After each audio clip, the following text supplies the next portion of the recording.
10번 에센셜입니다. 기업 공개 상장에 대한 얘기인데요. 상장이라고 하는 것은 우리가 주식 여러분들이 거래할 수 있도록 주식 우리가 시장 거래 시장에 리스트업 한다, 올려놓는다 라고 하는 것을 상장이라고 하고, 그냥 기업 공개라고 하는 것은 주식회사가 가지고 있는 뭐 대주주의 지분이든 아니면 기본적으로 추가적으로 자금이 필요해서 또 어떤 추가적으로 자금을 모집하는 거, 그런 것들을 다 포함해서 우리 주식을 시장에 공개한다. 그래서 기업 공개가 되겠습니다. 다음 중 상장에 대한 설명으로 틀린 거, 우리가 이제 상장이라고 하는 거 아까 얘기한 것처럼 거래하기 위해서 하는 거고, 상장이라고 하는 것은 증권 종목별로 하는 거고, 기업 공개는 기업 단위별로 공개를 하는 겁니다. 그 차이가 있습니다. 자, 기업 단위로 이루어지는 것은 기업 공개라고 얘기했습니다.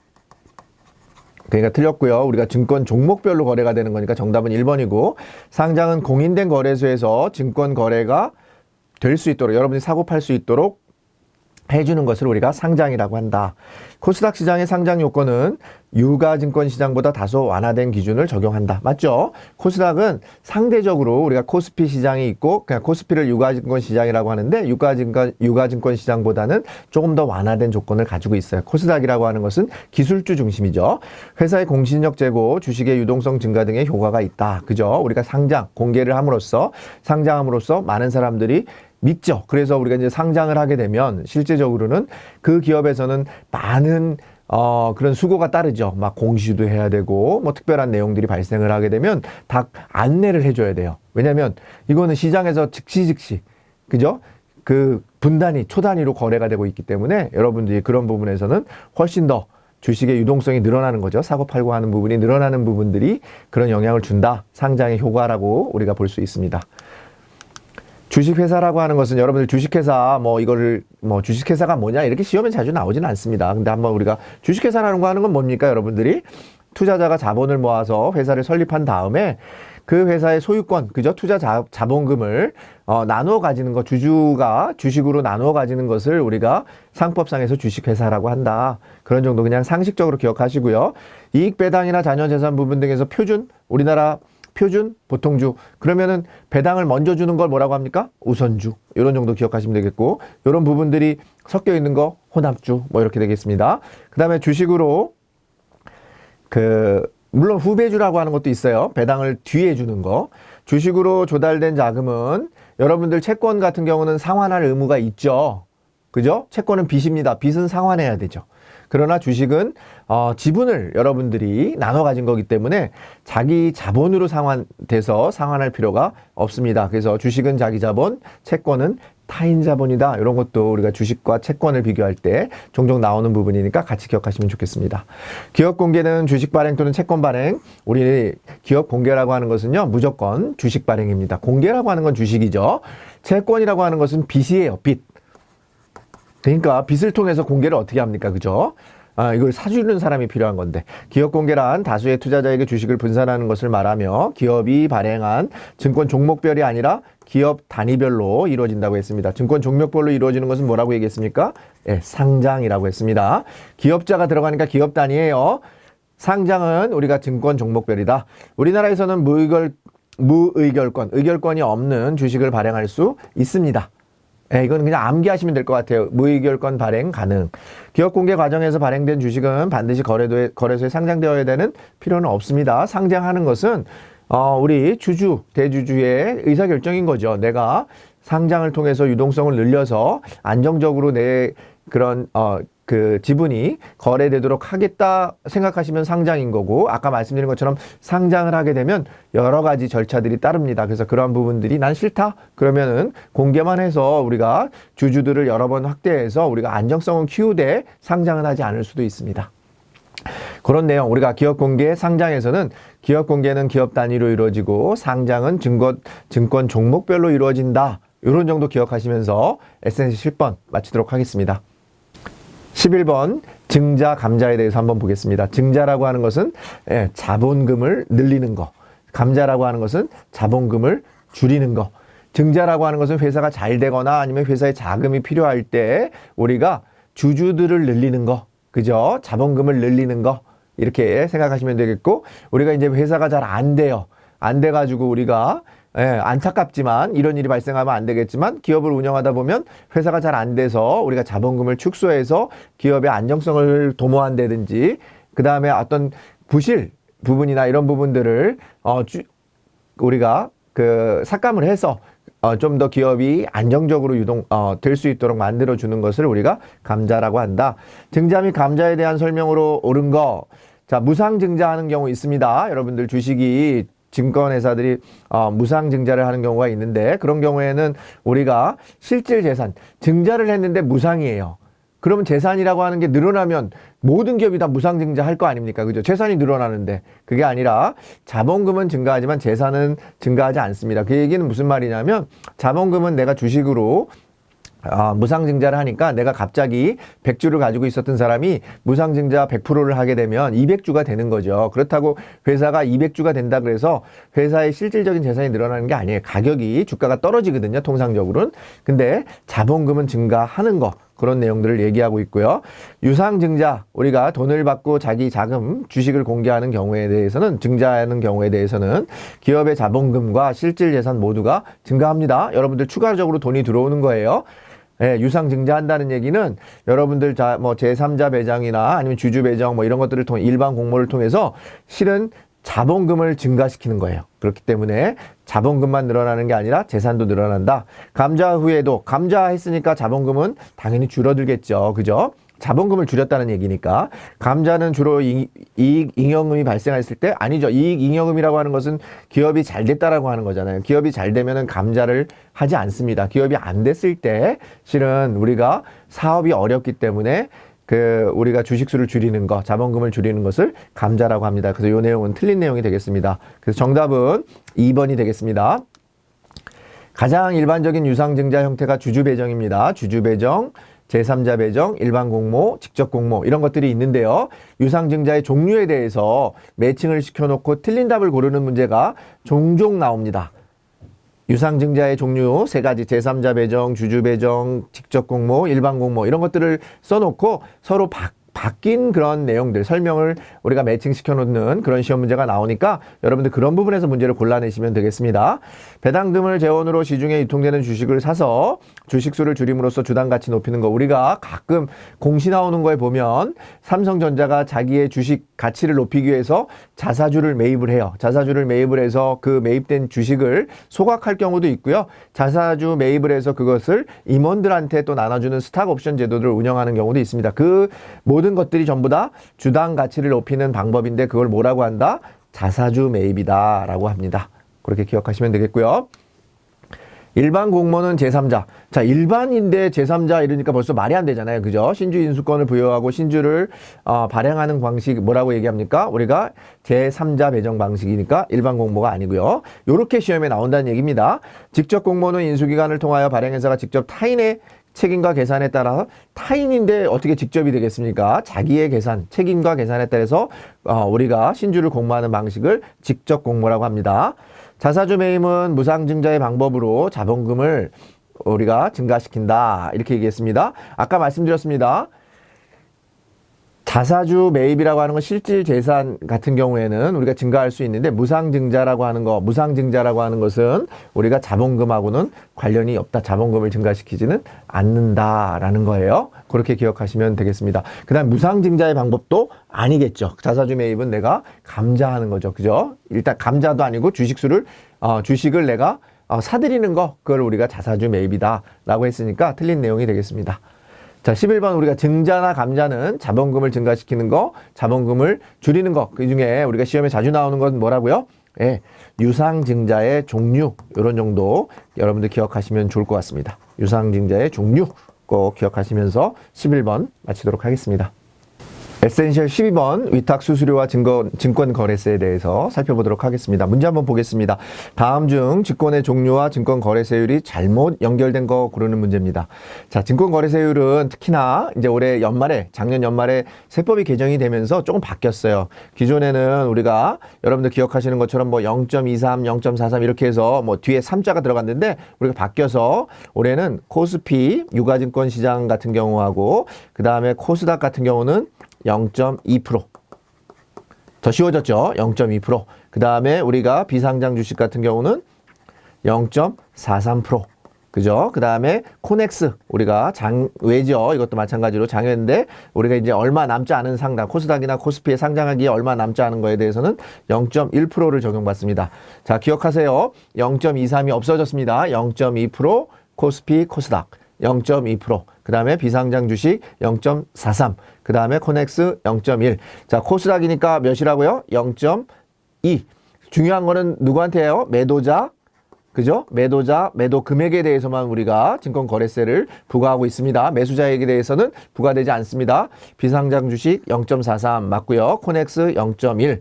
유가증권시장 같은 경우는 농특세 포함해서 0.2. 자, 0.2로 바뀌었다고 얘기했습니다. 자, 기억하세요. 0.2 코스닥 코스피. 그 다음에 코넥스 0.1. 그 다음에 비상장 0.43. 자, 이 부분에 대해서는요. 올해 2023년 기준으로 내년에 조금씩 더 줄어듭니다. 그래서 2024년에는 0.18, 그 다음에 2025년에는 0.15 뭐 이런 식으로 예고가 되어 있습니다. 우리가 증권거래세가 인하될 예정이다 라고 하는 부분 기억하시고 바뀌었으니까 시험에 자주 나올 것 같습니다. 여러분들 꼭 기억하시고 잘 기억하셨으면 좋겠습니다. 주식 매매 시 결제 방식은 우리가 결제 방식은 우리가 주식을 샀다 그래서 바로 여러분들 계좌에 들어오는 게 아니라 3영업일 결제 방식이다. 꼭 기억하세요. 3영업일. 우리가 채권 같은 경우는 어떻게 됐습니까? 매매 당일이나 이길 결제 방식인데 비해서 우리가 주식 같은 경우는 3영업일. 그래서 여러분들 배당 받으실 때 3영업일 이전에 사셔야 되는 거죠. 그런 시험 문제도 우리가 나올 수 있습니다. 자, 고객의 주문이 진실하다는 증표로 우리가 금융투자회사가 고객으로부터 징수하는 거. 여러분들이 뭘 믿고 여러분들 증권회사가 여러분들한테 주식을 사고 팔고 해주겠습니까? 여러분들이 뭔가를 맡기셔야 되는 거죠. 증거금을 맡겨야 되는 것을 우리가 뭐라고 한다? 위탁 증거금이라고 한다. 위탁 증거금이라고 하고 그 위탁 증거금에 대해서는 시험에 자주 나오는 부분은 반드시 금전, 돈으로만 내야 된다, 징수해야 된다. 그게 아니라 유가증권으로도 우리가 징수가 가능하다. 그러니까 금전 또는 유가증권으로 징수가 가능하다는 거 꼭 기억하시면 좋을 것 같습니다. 시험 문제에는 위탁 증거금은 금전으로만 징수할 수 있다. 틀린 거죠. 물론 이제 시험 문제에 뭐뭐만 이런 게 들어가면 틀릴 가능성이 있으니까 같이 살펴보시면 좋겠다라는 말씀 좀 드리겠습니다. 함정 문제 한번 보시면 우리가 그래서 주식의 매매 결제는 거래 성립일부터 3영업일제, 그죠? 3영업일 결제 방식이다. 3영업일 결제 방식이다. 어려운 거 아니니까 여러분들 그거 부분 기억하시고요. 위탁 증거금은 아까 뭐라고 얘기했습니까? 금전으로만이 아니라 금전 또는 유가증권으로 징수할 수 있다. 이렇게 얘기했고요. 매매 거래가 성립되었을 때 금융투자회사가 투자자로부터 받는 위탁 수수료. 자, 위탁 수수료라고 하는 것은 위탁 수수료나 우리가 소위 말하는 위탁 증거금은 회사마다 달라요. 증권회사마다 다른데 우리가 동일한 건 하나밖에 없어요. 세금은 동일하겠죠. 그죠? 그건 나라에서 걷는 거니까. 그죠? 그러니까 증권거래세는 동일하죠. 증권거래세는 동일한데 우리가 일반적으로 위탁수수료나 위탁증거금은 회사마다 다르다. 동일하다. 틀린 부분이고요. 주식의 매매 거래 시간은 정규시장인 경우에 9시부터 몇 시까지죠? 15시 30분까지 우리가 정규 거래 시장이 되고요. 뭐 10분 전. 그죠? 08시 50분부터 9시까지 동시호가, 또 15시 40분부터 16시까지 동시호가, 이렇게 우리가 지금 운영을 하고 있다. 같이 기억하시면 좋겠습니다.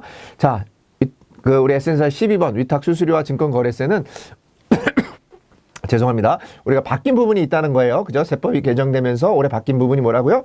증권거래세. 거래세가 코스닥 코스피 0.2%. 나머지는 동일하게 코넥스 0.1, 그 다음에 비상장 0.43으로 바뀌었다는 거 꼭 기억하시면서 12번 마치도록 하겠습니다. 13번 매매 거래 중단 제도와 프로그램 매매 호가 효력 일시 정지 제도. 우리가 사이드카라고도 얘기하고 매매 거래 정단 서킷 브레이커스라고 하는 거 여러분들 들어보셨나요? 시험에 실은 자주 나오진 않는데요. 어렵진 않은데 시험에 좀 나오면 좀 황당하지만 숫자가 틀려서 나옵니다. 숫자가 틀려서 나오니까 여러분들 그 정도만 기억하시면 될 것 같고, 기본적으로 사이드카라고 하는 거, 호가 효력 일시정지는 우리가 사이드카가 어떻게 옵니까? 오잉 이렇게 오니까 5151 이렇게 정도만 기억해 보면 좋을 것 같아요. 사이드카가 올 때 우리가 원래 사이드카는 아닌데 우리가 이제 일반적인 그런 앰뷸런스나 이런 것들이 올 때 카잖아요. 카. 그죠? 이런 사이드카 효력 정지가 올 때는 오잉 온다. 그래서 5% 이상, 선물 가격이 5% 이상, 1분 이상 이렇게 기억하시면 될 것 같아요. 아시겠죠? 그래서 정답은 3번이 되겠습니다. 이런 건 그냥 암기하셔야 되는 문제니까 우리 사이드카 같은 경우는 5일이다. 그래서 5% 이상 등락하고 1분 이상 지속될 경우에 우리가 사이드카 일시 효과 효력의 일시 정지 제도. 여러분들이 낸 것을 정지시켜 놓는 거예요. 그죠? 왜냐면 가격이 갑자기 크게 변동하니까 선물 가격이. 12월 결산법인인 경우 28일 12월 28일이 마지막 거래일이라고 한다면 마지막 거래일이 28일입니다. 그러면 3영업일 배당을 받기 위해서는 3결제일이니까 28, 27, 26, 3일이죠. 그래서 26일까지는 여러분들이 주식을 매매하셔야 된다. 매수하셔야 된다. 누구든 소유하지 않은 상장증권을 매도하거나 차입한 상장증권을 결제하고자 하는 매도를 금지하는 제도. 우리가 자기가 주식도 안 가지고 있는데 빌려서 우리가 매도하는 거, 주식을 팔아버리는 거. 없는데 팔아요. 빌려가지고. 그런 걸 우리가 뭐라고 한다? 공매도. 요즘에 뭐 핫한 이슈 중에 하나니까 여러분들 많이 아실 것 같아요. 그래서 이런 부분들은 그냥 공매도라고 하는 규제를 통해서 우리가 안정을 유지하고 있다. 금지하려고 하고 있죠. 왜냐면 이게 허수가 발생하는 거죠. 여러분들이 주문을 내가 가지고 있지 않은 주식을 매매하는 거니까 허수가 발생할 수 있다. 이렇게 보시면 될 것 같습니다. 프로그램 매매 효과 효력이 일시정지 사이드카 하루에 1회입니다. 5일. 그죠? 증권거래소는 개별 종목별로 매매 거래를 정지할 수 있죠? 여러분들 개별 종목별로 거래 정지되잖아요. 여러분들 갖고 계신 주식이 안타깝게도 뭔가 문제가 발생했을 때 여러분들 주식만 거래가 안 될 수도 있잖아요. 그죠? 매매 거래가 정지될 수 있습니다. 한국 종합주가지수가 직전 거래일의 종가보다 우리 서킷 브레이커스 매매 거래 중단 제도가 발생하는 건 뭐냐면은 815입니다. 815. 8%, 15%, 20%. 아시겠죠? 815 매매 거래 중단 발동할 수 있는 거 직전 거래일의 종가보다 8% 그다음에 15% 20%. 종합주가 지수가 그러니까 주가 지수가 8%라고 하는 것은 어마어마한 겁니다. 8포인트가 아니에요.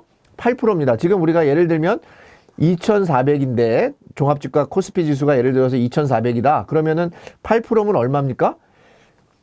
8, 4, 32, 8, 26. 그죠? 거의 한 190포인트가 떨어져야 돼요. 190포인트가. 190포인트가 폭락을 하면 여러분들 매매 거래 중단이 됩니다. 서킷 브레이커스가 발동이 됩니다. 아시겠죠? 자, 조금 전에 말씀드린 것처럼 매매 거래 중단 제도와 매매 호가 효력 일시 정지 제도에 대해서는 자주 나오는 부분은 아닌데 우리가 호가 효력 제도라고 하는 사이드카 우리 앰뷸런스 생각하시면서 5일 이렇게 기억하시고 그다음에 매매 거래 중단 서킷 브레이커스 815 이런 정도 기억하시면서 숫자 위주로 여러분들 체크해 보시면 좋을 것 같습니다. 자, 이상 13번이었습니다. 14번 주식시장의 공시제도에 대한 얘기. 우리가 시장에는 우리가 비대칭성이 정보의 비대칭성이라고 하는 게 존재하기 때문에 공시제도가 필요한 겁니다. 비대칭성. 그죠? 아무래도 우리가 투자자들이 요즘에는 인터넷 때문에 상당히 정보의 비대칭성이 사라졌어요. 그래서 실제로는 우리가 여러분들도 전문가가 될 수 있는 거고 굉장히 일반 우리 전문가들이 많다 이렇게 얘기할 수 있습니다. 근데 그럼에도 불구하고 회사 내에서 가지고 있는 그런 정보들을 우리가 잘 모를 수밖에 없는 거죠. 현실적으로는. 그죠? 현업에 바쁘신 분들이 어떻게 알 수 있습니까? 그래서 그러한 부분들에 대해서는 공시하도록 되어 있어요. 그래서 정기 공시라고 하는 것은 우리가 일반적으로 사업, 반기 보고서, 분기 보고서 이런 것들을 우리가 기본적으로는 정기 공시라고 합니다. 공개 매수 신고서 이런 부분들은 우리가 기타 공시에 해당하는 그런 내용이 되겠습니다. 우리나라 거래소에서 발표되는 주가지수 산정 방식은 여기 나와 있는 것처럼 시가총액 방식이라고 합니다. 우리가 코스닥이나 우리 코스피나 아니면은 나스닥 이런 것들은 다 시가총액 방식으로 우리가 주가지수 산정을 그렇게 하는데요. 다우존스라고 하는 평균지수와 니케이만큼은 주가 평균 방식으로 종합주가지수를 산정한다. 다우존스와 니케이는 주가 평균 방식을 쓴다. 이 정도만 기억하시면 될 것 같아요. 그럼 우리나라 대부분 그러니까 다우존스하고 니케이를 제외하고는 전부 다 뭐라? 시가총액 방식이다. 관리 종목이 지정되는 사유는 최종 부도가 나거나 은행 거래 정지가 되거나 회사 심각한 자본 잠식, 사업 보고서 미제출, 거래량 수준. 그러니까 우리가 도저히 위험하면 이걸 우리가 더 이상 일반인들이 피해를 보면 안 되겠다라고 해서 해주는 게 뭐예요? 관리 종목으로 지정해서 얘네들은 특별히 관리해 주는 거예요. 그죠? 얘네들이 하도 기업을 잘 경영을 못하니까 그거에 대해서 불안함을 실은 주주들이 잘 모를 수 있잖아요. 가격이 막 주가가 급등락 뭐 예를 들어서 급하락을 하게 되면은 등락을 하게 되면 급등락을 하게 되면 오르고 내리고 하면은 실제로는 투자자들은 불안하잖아요. 그래서 그런 불안함을 줄여주기 위해서 실은 그러한 종목들에 대해서 관리가 필요하다라고 생각하는 그런 종목에 대해서는 별도 우리가 바구니에다가 넣어서 관리를 하고 있습니다. 회사 중에 보면 코스피 시장 안에도 보면 뭐 종류들이 쭉 있는데 마지막에 가면 관리 종목이라고 하는 게 있죠. 그래서 그런 부분들은 별도로 관리를 하고 있죠. 주당 가격이 과도하게 높아 소액 투자가 어려워지는 경우 액면분할. 자, 소액 투자가 높아져요. 여러분들 우리 미국의 버크셔 해서웨이라고 하는 그 워렌 버핏이 운영하는 회사 주식 있잖아요. 그 주식은 한 주에 얼마일까요? 억 단위가 넘어가죠. 그죠? 한 주에 억 단위가 넘어가요. 그리고 여러분 한 주도 못 사잖아요. 그죠? 그럴 때는 어떻게 해야 되는 겁니까? 주식을 쪼개서 팔아달라고 해야 되겠죠. 그죠? 쪼개서 파는 거. 그걸 우리가 병합이 아니라 분할이겠죠. 그죠? 그러니까 너무 높다 그러면 분할하는 거죠. 주식 매매 거래를 통해 발생한 매매 차익과 배당 수익은 비과세되는 거. 매매 차익은 우리나라가 비과세됩니다. 지금 유예가 됐죠. 이번에도 매매 차익 비과세예요. 그래서 우리나라는 주식을 투자하면 실은 거래세나 위탁 수수료만 내지 우리가 차익이 발생한 거에 대해서는 비과세가 됩니다. 근데 배당 수익은 여러분들 15.4%로 배당 수익 세금, 배당 수익에 대해서 원천 징수합니다. 여러분들 증권회사에서 배당 줄 때 다 주지 않아요? 여러분들 배당 소득에 대해서는 원천 징수하고 줍니다. 주식의 배당 수익에 대해서는 배당 소득세가 15%가 아니라 14%죠. 14%의 지방소득세 10%가 합쳐져서 15.4%가 우리가 배당소득세. 금융소득에 대해서는 일반적으로 15.4%가 부과되죠. 그런 정도 기억하시면 되겠습니다. 조금 전에 말씀드린 것처럼 공시제도라고 하는 부분은 우리가 꼭 필요한데 자주 나오는 부분은 아니에요. 근데 이런 부분들이 그냥 우리 주식시장의 공시제도뿐만 아니라 주식시장 전체적인 그런 질문에서 틀린 지문으로 끼워서 나올 수도 있으니까 여러분들 같이 기억하시면 좋겠습니다. 자, 이상 14번이었습니다. 15번 주가 수익 비율. 펄하고 하는 거 여러분들 이 펄을 물어보는 시험 문제도 있습니다. 펄을 고르는 거 다음 중 주가 뭐 주식 수익 주식 주가에 대해서 비율을 얘기하는 것을 뭐라고 하느냐 펄을 고르는 문제도 있습니다. 우리가 여기 나와 있는 것처럼 펄하고 하는 거는 price earnings ratio라고 하는 거예요. 그러니까 가격이 주가죠. 이게 price가 주가가 벌어들이는 수익에 대한 비율을 우리가 주가 수익 비율 price earnings ratio라고 합니다. 그래서 우리가 주가 수익 비율 퍼라고 하는데 주가 수익 퍼라고 하는 거는 우리가 말 그대로 주가가 내가 벌어들이는 가격이 몇 년을 벌어들이면 주가에 도달하느냐 이거예요. 이익이. 그죠? 그래서 퍼가 만약에 5라고 하면 내가 벌어들이는 수익을 5년만 계속 벌어들이면 지금 주가만큼의 수익이 난다는 거예요. 그러면 만약에 10이라고 하면 10년을 벌어들여야 되는 거니까 작은 게 좋습니까? 큰 게 좋습니까? 작은 게 유리한 거죠. 그죠? 작은 게 훨씬 더 주가에 도달하는 시간이 짧다는 얘기잖아요. 그죠? 그러니까 여러분들 주가라고 하는 거 내가 지금 10이라고 하는 10만 원이라고 하는 주가를 5년 안에 벌어들일 수 있다 그러면 굉장히 좋은 주식 아니겠습니까? 그죠? 5년 안에 주가를 벌어들일 수 있어요. 수익이. 주당 수익이. 근데 만약에 10년을 벌어야 된다 그러면 그만큼 기간이 길어지는 거니까 그 회사는 상대적으로 떨어질 수밖에 없는 거죠. 틀린 거 고르는 거니까 역수와 유사한 성격을 갖는다 맞는 얘기고 퍼가 낮은 주식 조금 전에 말한 주식은 5가 주식 가격이 하락할 가능성이 높은 주식에 비해서 앞으로 주식 가격이 하락할 가능성이 적은 거죠. 더 오를 가능성이 높은 거잖아요. 그죠? 좋은 주식이니까. 주식의 현금 창출 능력과 현재 가격을 비교하는 잣대고 업종별, 종목별 적정 주가의 평가에 자주 이용됩니다. 그래서 여러분들 펄을 가지고 좋은 주식이다 또는 사야 될 주식이다 아니면 매도해야 될 주식이다 이런 얘기 하는 경우 아마 전문가들이 나와서 많이 하는 얘기 들어보신 적이 있을 것 같습니다. 그래서 정답은 2번이 되겠습니다. 유가증권 시장에 상장되어 있는 주식 등 주식 중에 시장 대표성 200개 고르는 거 우리가 코스피 200 지수라고 합니다. 200개 골랐으니까 200 지수고 100개 골랐으면 100 지수예요. 근데 그 부분은 반드시 가격으로만 결정하는 거, 시가총액으로만 결정하는 게 아니라 여기 나와 있는 것처럼 시장의 대표성이나 유동성, 업종 대표성을 고려한다라는 거예요. 그죠? 그냥 시가총액을 1부터 순서대로 200까지를 선정하는 게 아니라 그 중에는 시가총액은 200등 바깥에 있지만 시장 대표성이 있기 때문에 우리가 요 안에 넣어서 바스켓 안에 넣어서 관리를 해야 되겠다. 그게 코스피 200 지수가 되는 겁니다. 은행 예금이 국채와 같은 무위험 수익률과 주가 수익률의 차이를 뭐라고 한다? 우리가 무위험 수익률을 우리가 리스크 프리라고 합니다. 그래서 보통은 이제 RF라고 표현을 하는데 리스크 프리예요. 그러니까 이거는 아무리 우리가 국채, 은행 예금은 위험성이 없다는 얘기죠. 근데 주가 수익률이라고 하는 것은 이 위험성에, 무위험성에 뭐를 더한 거예요? 주식을 투자했을 때의 위험률. 그걸 우리가 뭐라고 하냐면 주식 프리미엄이라고 합니다. 주식 프리미엄. 그래서 주식 투자에 대한 위험률을 주식 프리미엄이라고 한다. 그래서 주가 수익률의 차이를 주식 프리미엄이라고 한다. 그래서 주식 프리미엄을 우리가 가로치기로 해서 나오는 문제가 있으니까 여러분들 그렇게 기억하시면 좋을 것 같고요.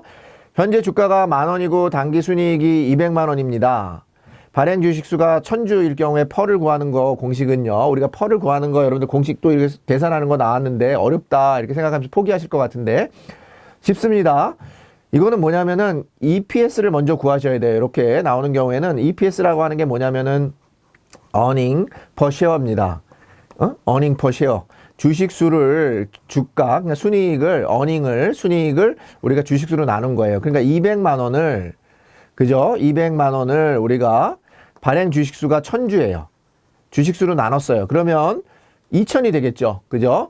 그러면은 아까 말씀드린 것처럼 퍼라고 하는 것은 뭐라고 얘기했습니까? 주가를 EPS로 나눈 거예요. 그죠? 그러니까 주가를 우리 EPS로 나눈 거니까 현재 주가가 10,000원이니까 EPS가 2,000원이니까 2,000원 나누기 10,000원 나누기 2,000원 하니까 5가 되는 거예요. 5배니까 이 주식은 퍼가 낮은 편입니다.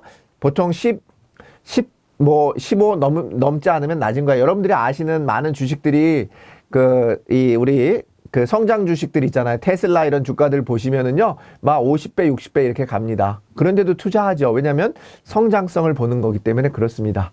그죠? 근데 여기서는 우리가 성장성을 보는 것보다는 가치를 보는 거기 때문에 퍼가 낮은 주식이 우리가 더 좋은 주식이다 이렇게 설명을 하고 있습니다. 다우존스 산업평균 지수는 시가총액 방식이 아니라 주가 평균 방식이라고 했습니다. 다우하고 니케이는 주가 평균 방식이고 나머지는 다 시가총액 방식이다. 배당을 받을 수 있는 권리는 배당 기준일 전날이 아니라 아까 배당을 받기 위해서는 3영업일 거래 전까지 매수를 하셔야 된다 얘기했고, 배당 수익이라고 하는 것은 항상 여러분들 한 주당 얼마가 들어오는 겁니다. 주식으로 들어올 수도 있고 현금으로 들어올 수도 있다라고 하는 부분이 있으니까 여러분들 기억하시면 좋을 것 같습니다. 주가 수익 비율 계산하는 문제까지 나왔는데 여러분들 그냥 퍼라고 하는 게 있고 그것을 우리가 실은 주가가 수익, 그죠? 그 주당 순이익에 대해서 어느 정도 비율인가 라고 하는 것을 우리가 뭐라고 한다? 주가 수익 비율이라고 한다. 이렇게 기억하시면서 15번 정리해 보도록 하겠습니다. 16번 주식시장의 상승신호와 주식시세표의 이해. 이 내용 보시면 많이 보셨죠? 그래서 이 내용은 실은 어렵진 않습니다. 해석하는 문제이기 때문에 한번 보면서 하겠습니다. 종가가 56,500원인데요. 오늘 종가란 얘기입니다. 그럼 어제 종가는 등락폭이 1,000원이 올랐으니까 어제 종가라고 하는 것은 전일 종가는 얼마라는 얘기입니까? 55,500원이라는 얘기입니다. 그죠? 어제 종가 55,500원에서 오늘 1,000원이 올랐기 때문에 오늘 종가가 56,500원이 됐다는 얘기예요. 그죠? 그리고 거래량은 단위가 10주입니다. 그러니까 거래량은 183이 아니라 1,830주란 얘기죠. 자, 맞는 거 거래량은 1,830주니까 틀렸고요. 금일시가라고 하는 것은 57,000원이죠. 그럼 전일 종가가 55,500원이니까 금일시가가 높죠. 맞는 얘기 되겠고요. 시가는 금일 종가가 56,500원이에요. 그러니까 금일 시가가 57,000원이니까 56,500원보다 크니까 낮다가 아니라 틀린 내용이 되겠고요. 전일 종가는 55,500원입니다. 그죠? 전일 종가가 55,500원인데 금일 저가가 56,300원이에요. 그러니까 전일 종가는 오늘 금일의 저가보다는 낮죠. 55,500원하고 56,300원이니까. 자, 이 부분은 여러분들한테 그냥 거저주는 문제인데 이 내용을 그래도 이해하고 있는지를 보는 문제니까 자, 요렇게까지만 설명드리면서 요 내용 문제 맞춰보겠습니다. 그럼 정답은 3번이 되겠습니다. 주식에 5가지 상승 신호가 있는데 이거는 뭐 여러분들 주식이 상승하는 신호가 맞습니까? 안 맞습니까? 잘 안 맞죠. 그러니까 여기도 보면 근데 우리가 일반적으로는 예탁금이 증가하거나 외국인이 많이 사거나 그 다음에 외국인이 많이 사는데도 뭐 주가가 떨어질 수도 있는 거 아니에요? 근데 일반적인 신호입니다. 반드시 그렇다는 건 아니고 우리나라 수출이 증가가 된다는 건 잘 된다는 거고 장사가 선행지수 경기 선행이 되는데 올라가고 있어요. 경기가 잘 되고 있다. 기업 경기 실사지수 우리가 BIS라고 하는 게 있는데 그런 BIS 설문지수가 올라가고 있어요. 서베이한 게. 그러면은 당연히 좋아진다는 거죠. 기업 입장에서 보면 기업이 잘 되고 있다라고 하는 거니까. 그러니까 모든 게 잘 되고 있다라고 하는 느낌이 날면 상승한다. 이렇게 보시면 되겠습니다. BSI입니다. 참 죄송한데요. BIS가 아니라 BSI. 기업가들의 경기에 대한 판단, 투자 확대 조사한 것으로 예측표로 사용하는 지수 BSI. 비즈니스 서베이 인덱스라고 하는 거예요. 그래서 비즈니스 조사를 했더니 기업인들한테 물어봤더니 기업이 잘 될 것 같다고 얘기해요. 근데 그 기준이 뭐냐면 100입니다. 100. 100을 기준으로 해서 100보다 높으면 괜찮다는 거고 100보다 낮으면은 좀 어려운 것 같아요. 이렇게 얘기한 겁니다. 해외 경기가 변동해도 미미하다. 우리 해외 중요하잖아요. 요즘에 그죠 여러분들. 거저주는 문제입니다. 해외 그죠 미국 주식 계속 보고 있잖아요. 우리나라 사람들 개미 투자가들 불쌍합니다. 계속해서 해외 밤잠을 못 자고 막 미국 주식 보고 있어요. 미국이 오르면 우리나라도 오를 수 있기 때문에 그런 거예요. 영향이 큽니다. 기업 경기 실사지수 우리 BSI라고 하는 게 50 이상이 아니라 뭐라고 했습니까? 100을 기준으로 한다 얘기했습니다. 100을 기준으로 해서 높아지면 상승한다라고 보는 거고요. 선행지수에는 기계류 내수 출하지수, 소비자 기대수, 국내 수출 출하지수가 있는데 자 이거는 여러분들 선행지수에 뭐가 포함되느냐 이거는 저도 암기 못합니다. 여러분들 시험에 이런 문제가 나오면 잘 모르겠다 생각하면 틀린 거예요. 어렵잖아요. 뭔가 이게 생각하는 것처럼 이거 다 기억 못하고 있는데 내수 출하지수가 뭔지도 모르겠고 소비자 기대지수가 뭔지도 모르겠는데 국내 수출 출하지수 자 국내 수출 출하지수라고 하는 용어는 없습니다. 아시겠죠? 그래서 틀린 지문이 되는 거. 자 우리가 기억하실 때 여러분들 그 시세표 같은 거 정도 잘 보는 정도는 해석하는 문제니까 그렇게 여러분들 기억하시면 좋을 것 같습니다. 자, 이상 16번이었습니다.